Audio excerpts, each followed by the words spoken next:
September 12th, Acton Road Committee. I'm Cindy Hart.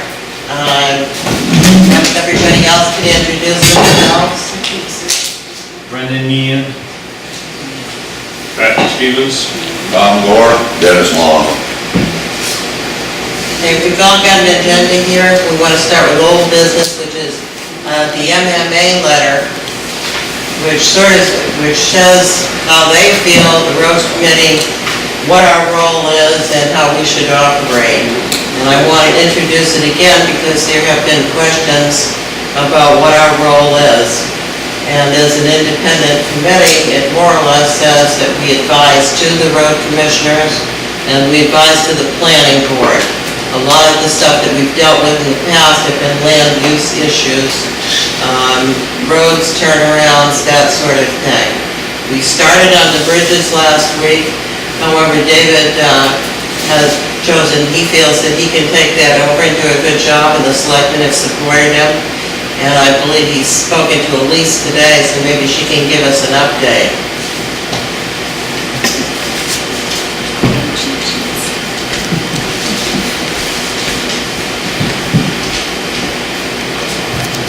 Okay, I spoke with David today, or he came in and gave me an update on the bridges. He spoke to an Eric Calderson of Richmond, Maine. He came down for free and looked at both the road bridge and the canal bridge. He felt like there's some repairs that can be done, not a total redo, but Eric is going back and drafting some plans, different ideas on how to fix the bridges. That's great. Yeah, I mean, it sounded like they had a great conversation and a great meeting. David was all excited about it, so he will forward the plans when he gets them from Eric. Okay, and I have more information on the bridges, past work that we had done on it. If he needs any copies of this, I'm happy to supply it. We also got 3 copies of the new bridge books.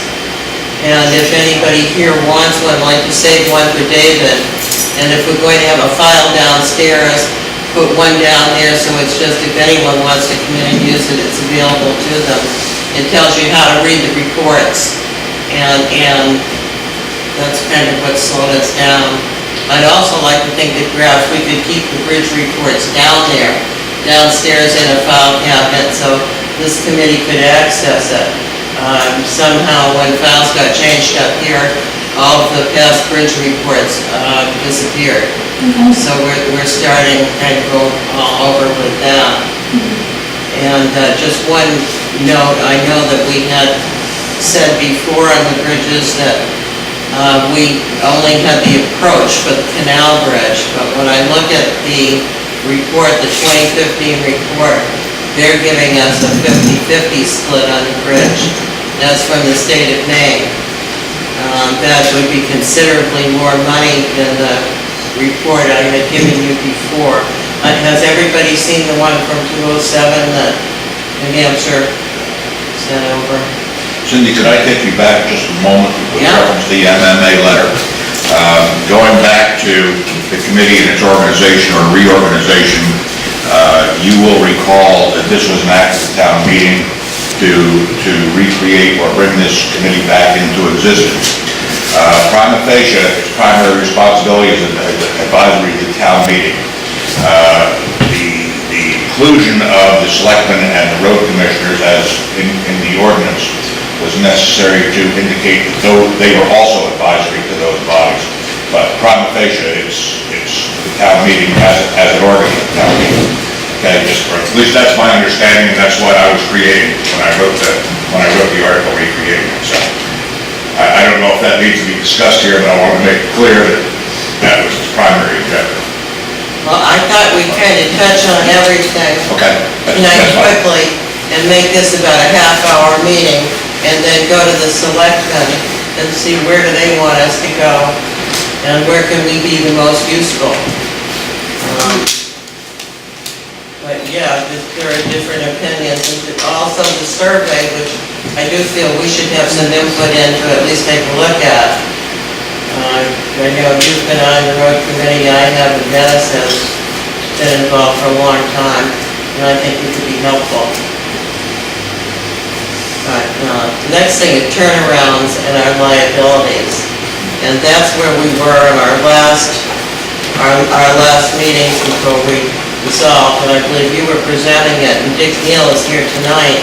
He did the initial work on it. We have all of that here. There were 3 at the time that were illegal because we're turning around on private property, and we don't have the proper easements to do that. The simple solution is to get the easements and just cover ourselves with this, so that if we back over a bike, a car, or a child, we are covered. At this point, we're not.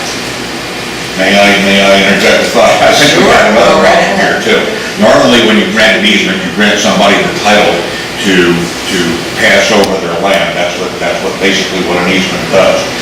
That does not provide us cover for incidents that occur in that process. In other words, if an accident occurs while we're on their land, I don't believe that the town is protected, okay? And that's why I made rather a large issue of getting title to this property before we did anything. There's a turnaround easement Right, that's issued. Right. It's just strictly for turning around, that does not require that. right. It's true, it doesn't require that. What I'm saying is though, that does not, when our road commissioners are on town roads, okay? They are protected under rules of sovereign immunity. Okay, if we're off town roads, even if we have an easement, and we are involved in an accident, we don't have those same protections. Okay, all you're granted in an easement. The other problem you run into is, and we did have this up at the end of Garden Road, right? We created a turnaround up there, and then cars started parking there, okay? Because these people were, hiking through the snow to get to their property. And then our road commissioners do not have the authority to remove those cars when they're parked in that space. Whereas if it's town land, they do have the authority. Okay, so those are just a couple things to think about, going a step beyond simply creating getting the permission to turn around on a piece of land. Okay, so it gets complicated. Okay, enough said. Well, I feel this is something we should look into, so Right. we know we're covered, no matter what. And this brings us into the road ordinance, and we are plowing a street, 13th Street, where we are not covered. We're violating our own ordinance, and that's got to be corrected. It can be done in a couple of ways. We can revise, I feel we should throw out the town ordinance, the road ordinance at this point. It has been only utilized once with Peacock Road. And other than that, these roads just do not exist in Acton. We have old roads, we can't change the elevations, we can't change the radius turns. This is what we have to take care of. And the purpose of that road committee when we started was to try to help all these roads. It's approximately 75 to 80% of our tax base. It's 25 miles of our most sensitive environmentally property. And we've given it over to a bunch of rookies, essentially, with private committees. We've lost our oversight on these roads. Some of them are doing very well. Others are suffering. Anybody that was at the meeting 2 years ago and heard that 90-year-old woman has got to feel some sympathy for what's going on there. I mean, that is just wrong to leave people out there. Some committees worked very well, but very many did not, and it puts you into an ugly situation of suing your neighbors, collect money, and also it could be the brother-in-law with the pickup truck that's down there fixing that road. I put in here in the packet the state law. There are provisions there now for us to be able to go in and do work on these roads where there are problems. And problems this year have occurred because There's been extensive logging, and the runoff has come down and done damage on different camp roads. Abbott Road has applied for a grant, we applied for a grant through AWA. I know Lakeside Drive did also. And so we've corrected them, but this is putting even more expense on people on these roads, if they know even who to contact to get the work fixed. And go ahead. Cindy, when it comes to 13th Street, many years ago, the town put themselves in a position where they accepted Coldwood Drive. And the association down there was paying to have 13th Street plowed. But the problem was, when the town was traveling over private property to get to the town road, they were packing down the snow and causing conditions in the wintertime. And I believe the selectmen would have a copy of this from MMA, that the town had the authority to plow 13th Street because they had to access Coldwood Drive. And because before that, the town wasn't doing it, and there was an issue of road conditions and things like this. So that's why the town started doing it, I believe, but the selectmen should have some documentation made on that. Yeah, we still can't violate our own ordinance. There's another simple solution to this, that occurred during the drafting of the ordinance, and that is that the town simply hires somebody to plow over.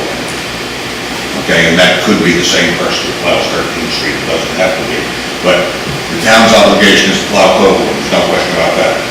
So contract with somebody to plow Coldwood. And just the same as other towns, contract plow. That's a simple way, but all these things get discussed in more detail as time goes on. Well, I think so too.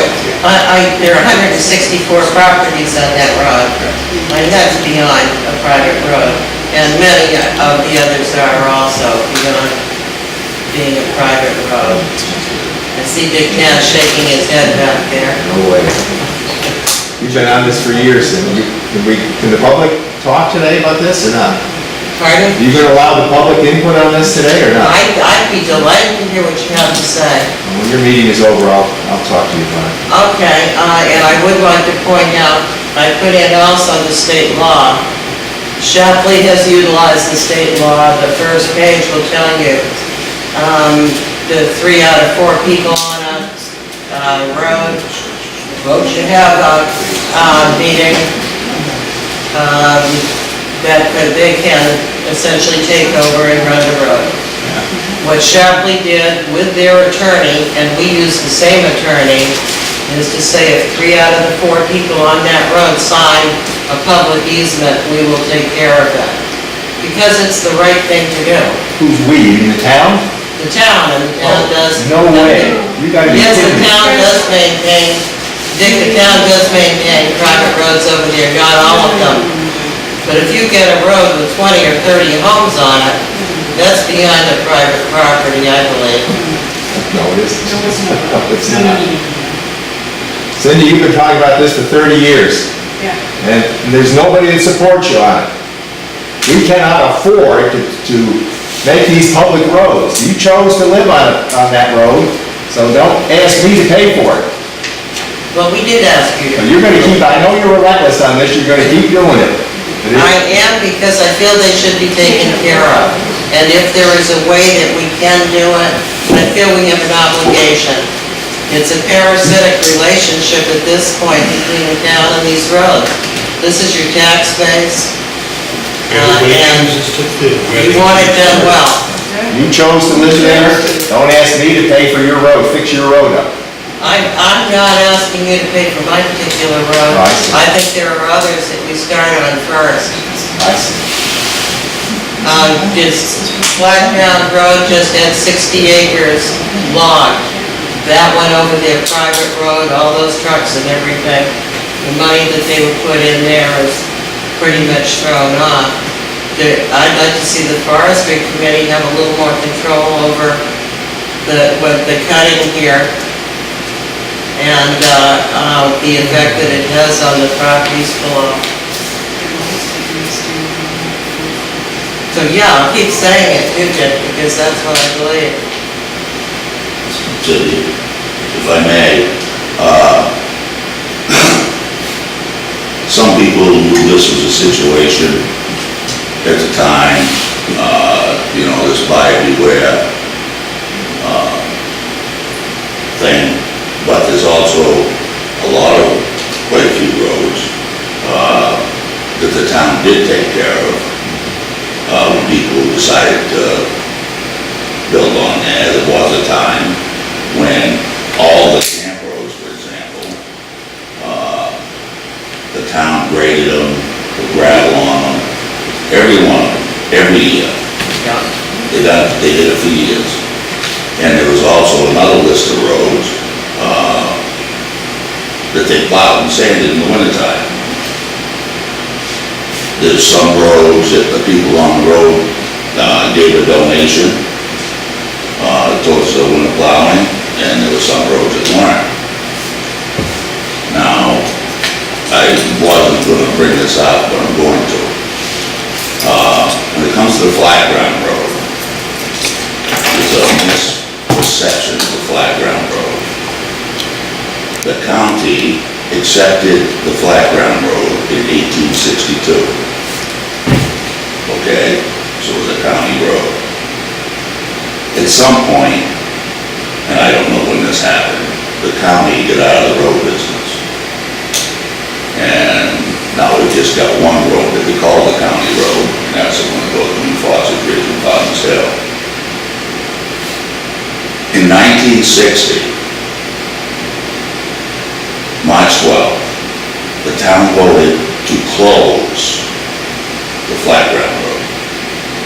The reason being is the bridge between Maine and New Hampshire was in far worse shape than the bridges we're talking about today. And so that's why they closed it, for liability purposes. And the selectmen at that time, too bad Richard Ham isn't still around because he was selectman at the time, it was supposed to be a temporary thing. And to this date, the town has never abandoned or discontinued the flat ground road. They voted to close it. And if it's not specified at the date of the closing, the amount of the term, the years that will be closed, and after 10 years, it's automatically opened again. The town has a 50-foot easement on that road. It's all registered over there in Alfred, all this information, the town, the selectman's office has it, because I gave it to them, and I have it myself. And I think as people came and went, like usually happens in a small town, things fall by the wayside, and people's understanding of how things are fall by the wayside with new faces. And I've been taking care of the flat ground road for 12 years. And it's a town road. Because the town did not discontinue or abandon that road.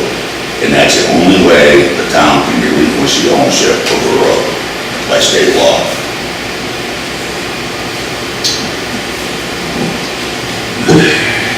Madam Chair, may I make it? Go for it. Okay, we're talking here about solutions, and I think we're jumping the gun when we do that.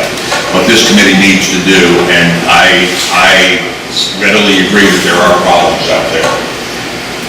We need to, before we talk about solutions, we need to figure out, establish, and agree what the problems are. And if you do a good job of defining problems, you're 3/4 of the way towards a good solution.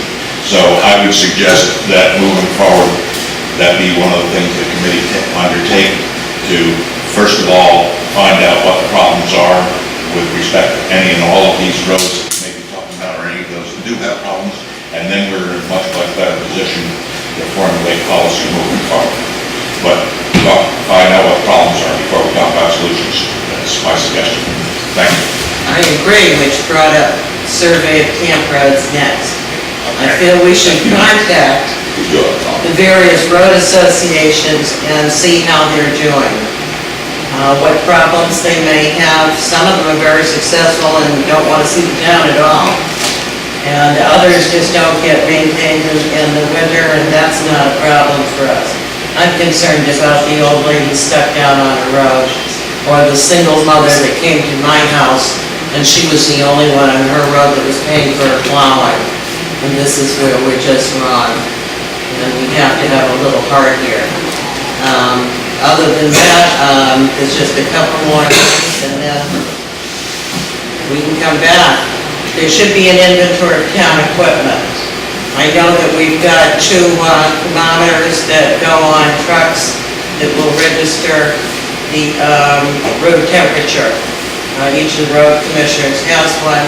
We should take a look at them, make sure they're in good condition, because as things change, this will be a tool that will be utilized more by our departments.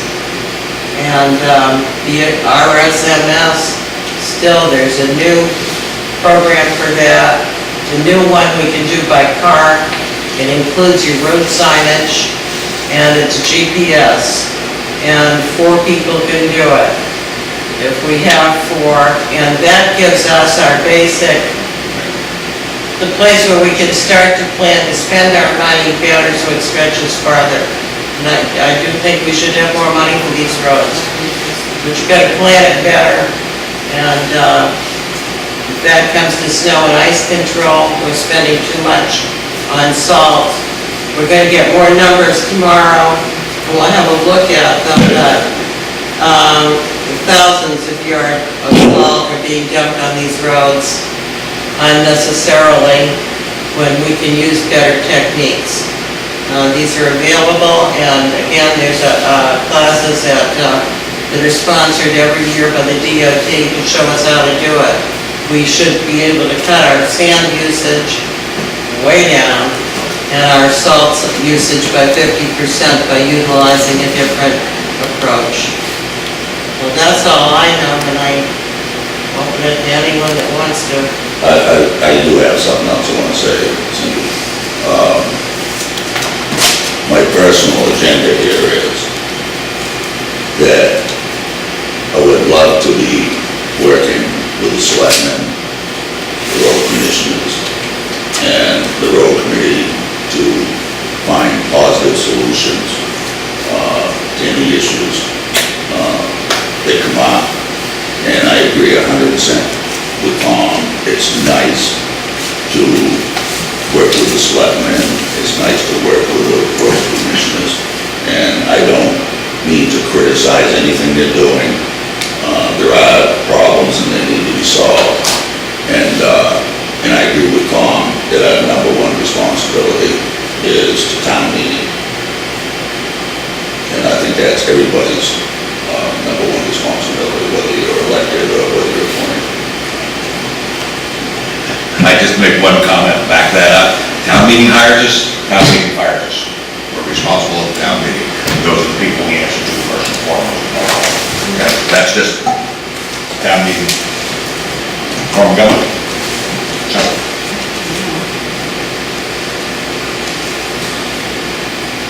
I think we got our work cut out for us. I do too.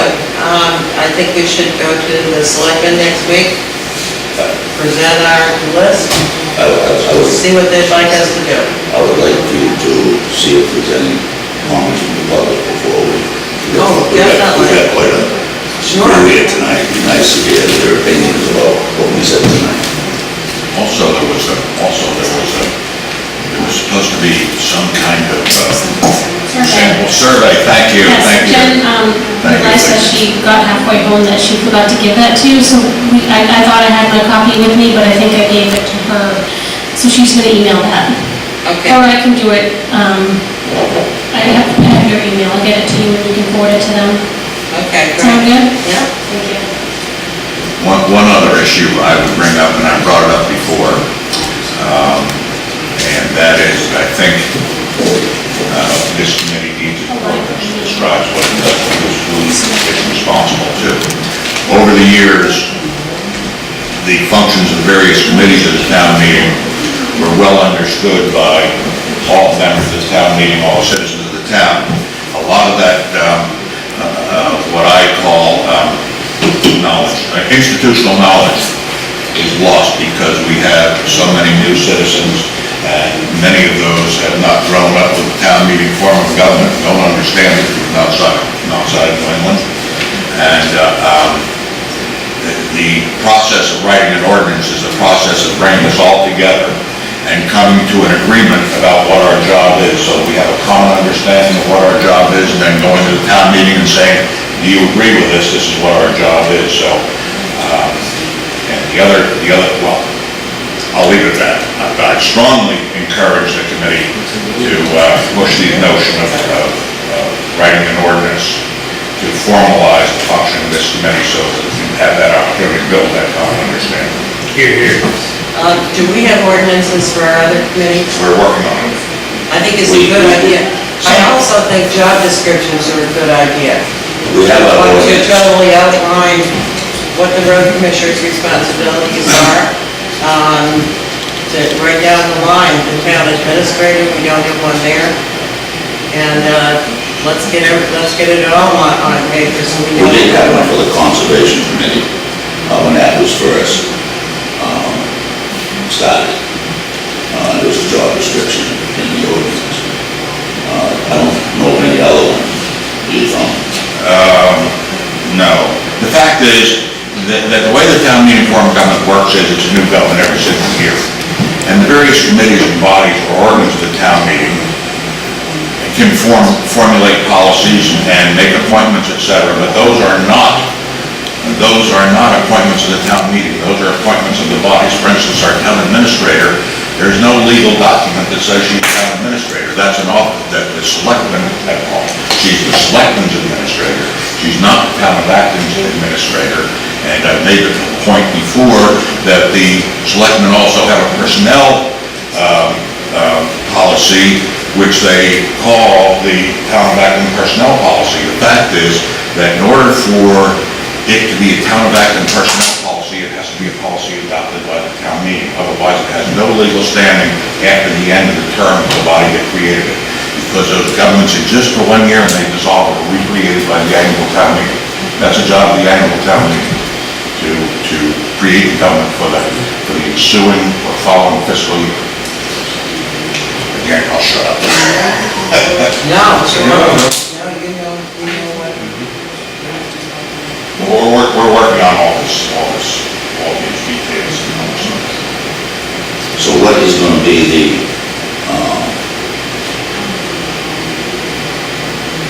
for next meeting, what are you looking at? So you think you want to have Well, some I think documentation on it? the most important thing really is to cover ourselves with the liability issues of these turnarounds. That's a priority. And then we've got to look into the financial issues. We can spend our money better and get more out of it. If both road committee, if we're buying, if for instance, we had our previous information, we'd be able to buy all of our culverts in bulk because we know how many we needed over a period of time. I looked out on Hopper Road, we removed culverts. Some of them look very usable, and that's something that should be looked at because perhaps these could be used elsewhere. They weren't put back on, but I mean, they're plastic culverts, they last for a long time. And ones I saw up along the side of the road looked pretty good. In the past, with private roads, we had a problem with a culvert or something, we would be able to go to the town, purchase the culvert, and then get labor to put it in. And Burton King tells me at another point, with the private roads, if you were willing to pay for half the paving, the town would chip in for the other half.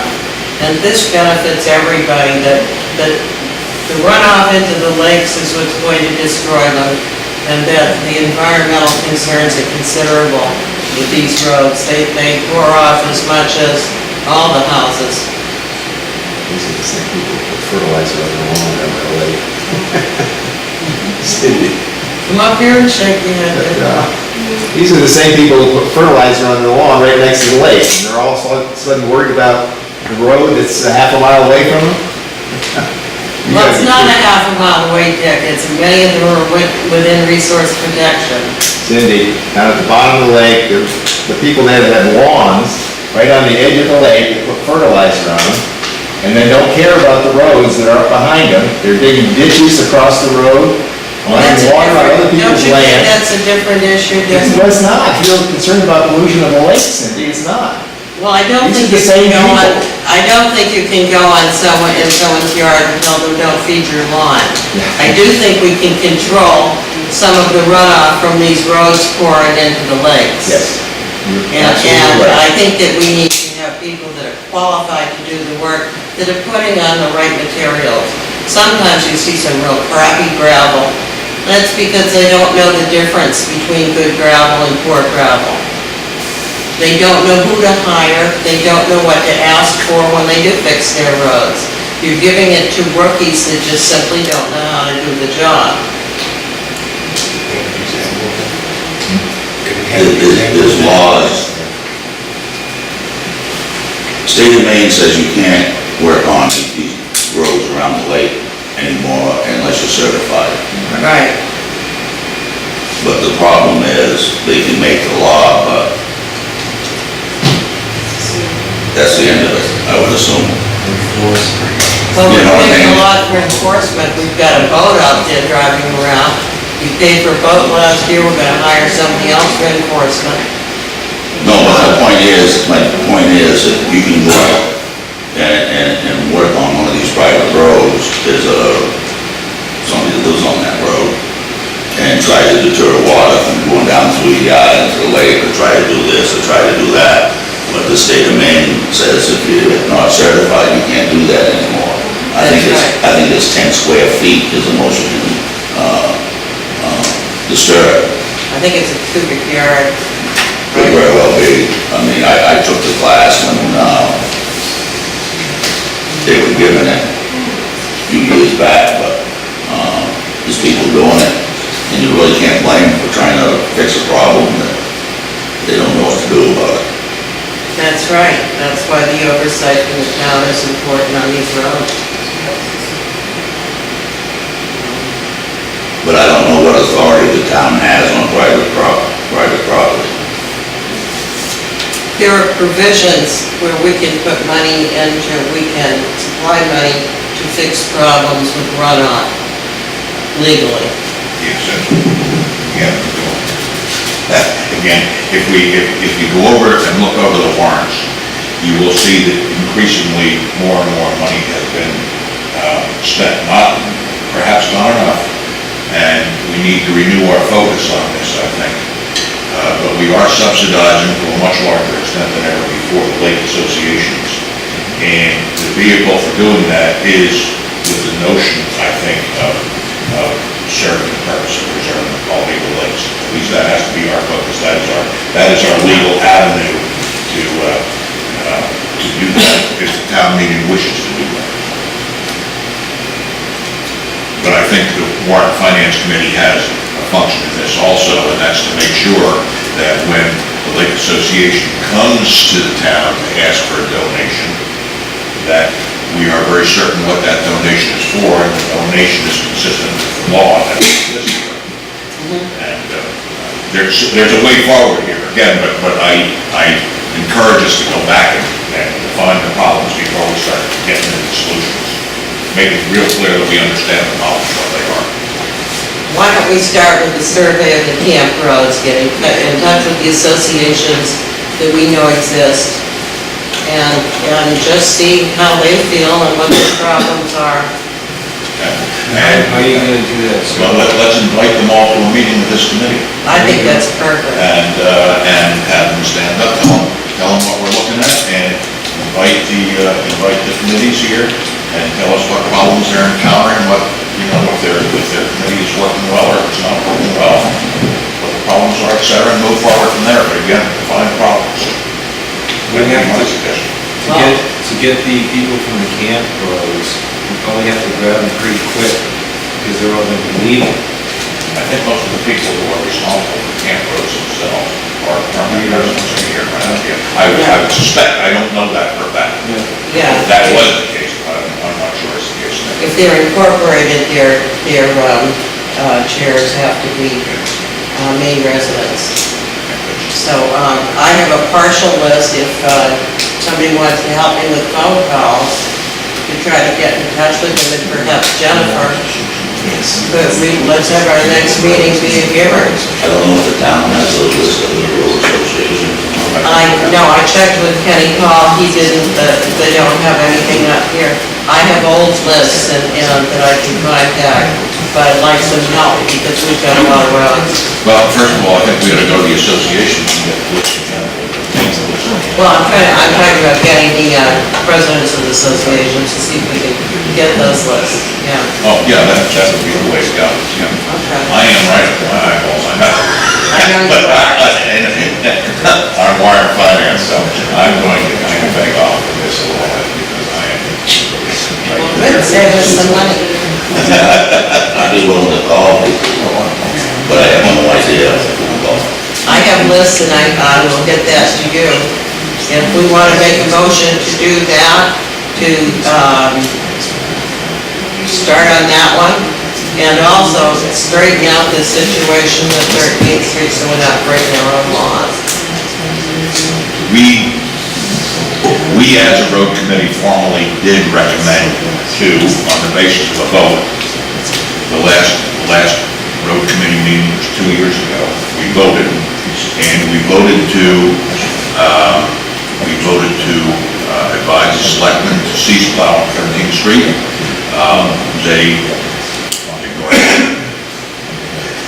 But they were told that it was our conclusion that the opinion of the committee was to stop plowing 13th Street. And that was the committee's opinion expressed to the board at that time. And my recollection is it was about 2 years. Or 3 years ago, basically. Yes, we're plowing 13th Street, and we're plowing it over the area that we know we can't get an easement on. And that's what makes it uncomfortable and the liability. It's a liability mostly for our officers, our road commissioners. Well, town has up to $400,000, doesn't it?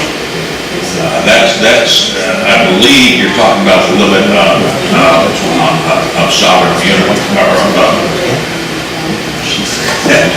there is a maximum limit to which the town can be sued, and I think that's the right number, and I believe that is the number that's mentioned in the law regarding sovereign immunity, but I'm not sure of that. So the fact is you can get sued for anything, and if the town doesn't come up with the money, and the court says, and everybody should be aware of this, because this is what happens when the town spends money and there's no authorization for it.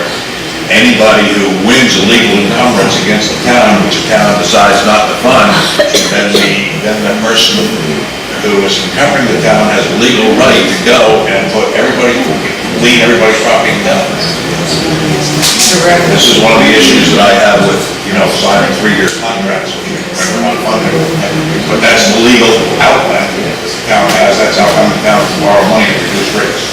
Because any bank that loans the town money, if they don't get it back, they have a legal right to lien their fund. Well, look, I think we've touched on a lot of stuff tonight. I don't know what else anyone wants to. Do we need a motion?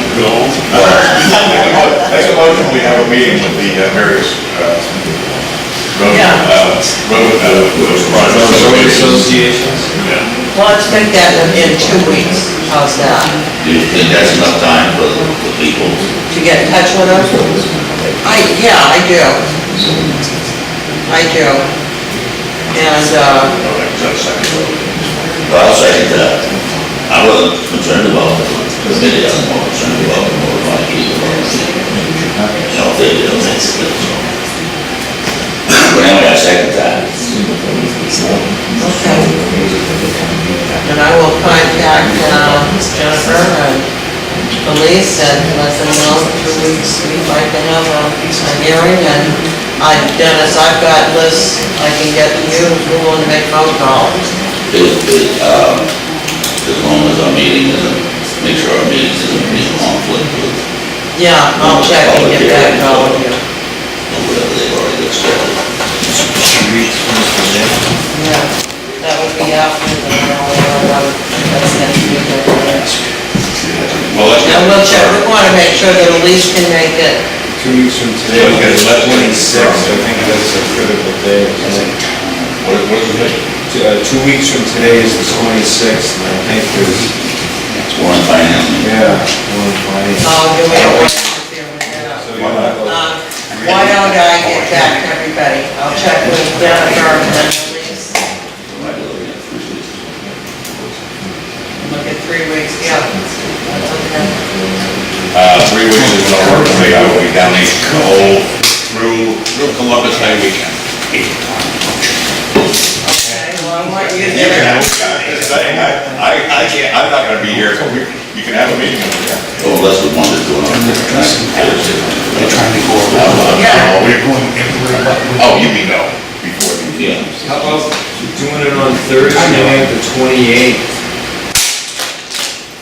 That'll be 2 weeks from Thursday. Just let you know, there is another meeting that night. Is it This, that, Wednesday night? 27th. well, Elise usually, wants Tuesday night meetings.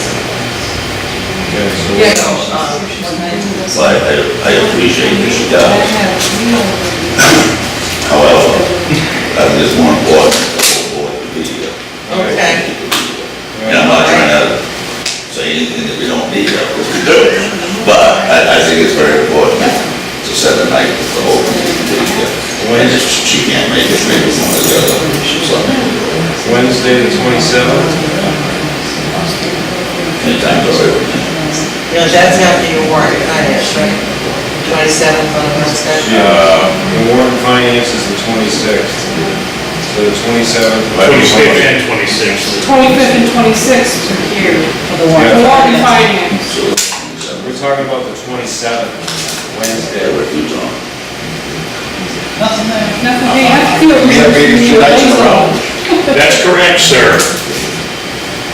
25th and 26th, yes. Thank you. You are going to meet with warrant finance on the 25th if you choose to attend. And on the 26th, that is supposed to be the board of selectmen, auditor, warrant finance. Hoorah. Come, you remember that? 27th, Okay. 27th, 27th. at 6 PM. You have paperwork done by the 19th. So tentatively, the 27th at 6 PM, and if this doesn't work, I'll let you all know. Cindy, would you please send out an email in any case when you have it? Okay. Just so, I have a habit, I call myself out and leave myself messages on my phone. Yes, I certainly will. So I'll make a motion to adjourn. Good.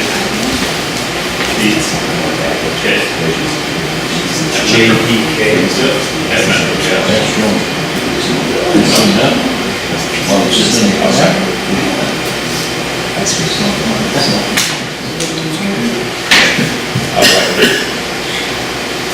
Let's go. This motion. All in favor? Thank you. Thank you. You